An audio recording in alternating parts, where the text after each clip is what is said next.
Mummy બોલો બેટા, જય શ્રી કૃષ્ણ, જય કે મારા જય દ્વારકાધીશ, હર હર મહાદેવ. કેમ છો બધા મિત્રો? મજામાં?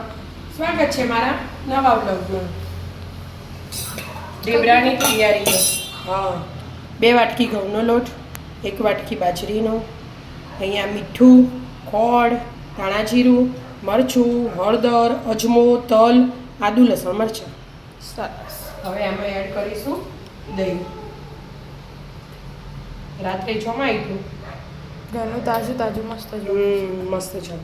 બધા કે રેસીપી આપો, રેસીપી આપો. આપણે કાલે આપીશું રેસીપી દહીંની દહીંની. બરાબર. પહેલાંથી લઈને છેલ્લા સુધી છેલ્લા સુધી બધી અને ધાણા અને મેથી. સ્પેશિયલ મારા કહેવાથી બનો. શું છે પપ્પા? હમણાં તો મદદ કરાવતા હતા તમે. હોવા મદદ કરાવતા હતા ને. હવે તે રેડી કરી દેવા. એમને મોડું થાય ને એટલે મદદ કરાવતા હતા. એવું હા, કે ફટાફટ બહાર આવે. ફટફટ.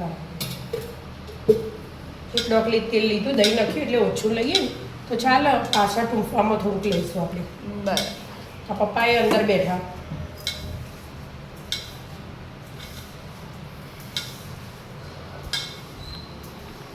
હળો થઈ ગયું છે નાસ્તો તૈયાર. હા કેટલી વાર મમ્મી હું કોમ એટલે જવું ના પડે.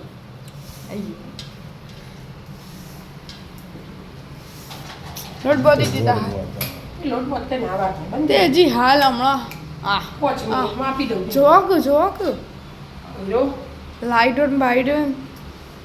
આવી જાઓ, બંધ કરી દે, ઉડી જાઓ. ઉડી. મારું ઘડિયો હોય ખાલી. આછવાની હા, વાવ લઈ જવાની. સરપ્રાઈઝ. કંઈક મિત્રો તમારા બધાના આશીર્વાદથી અમારું એક સપનું હતું ને પૂરું થઈ ગયું. થવા જઈ રહ્યું હા. હા, પૂરું થવા જઈ રહ્યું. હા. પૂરું થઈ જશે એટલે તમને બતાવીશ. કમેન્ટમાં ગેસ કરજો કે શું હશે એમ. હશે. હા, લેડો તાર મસ્ત. ભગવાનને સારું કર્યું હો. હાવ. ક્યારનું એ સપનું જોયું હતું બધા હાથે આખા પરિવારને. કે ભગવાનના આશીર્વાદ ને તમારા બધાના સપોર્ટ. સપોર્ટથી. બોલો, પ્રદર્શન વાળી હોય ટીચરે ઊભા નહીં રાખ્યા તમને તો ઉઠક બેઠક કર દો 10. હેલો, હા એમ કહું તું કાઢે બરાબર. અરે પણ તમે તો સોમવાર શ્રાવણ મહિનો કરવાના. શ્રાવણ કઈ તો હા હવે હારું હારું બનાવીને આપણે ખાઈશું. ના ના એવું 3 ના. જણા. હા, લેડો બતાવી તાર. બતાવી ખાઈશું, બતાવી. એક ટાઈમ તો ખવાય, એક ટાઈમ તો ખવાય. બે ટાઈમ જ નથી. રાતે અમે વ્યવસ્થિત ખાઈએ. મસ્ત રોજ બાંધી. હા રાધે રાધે. રાધે રાધે.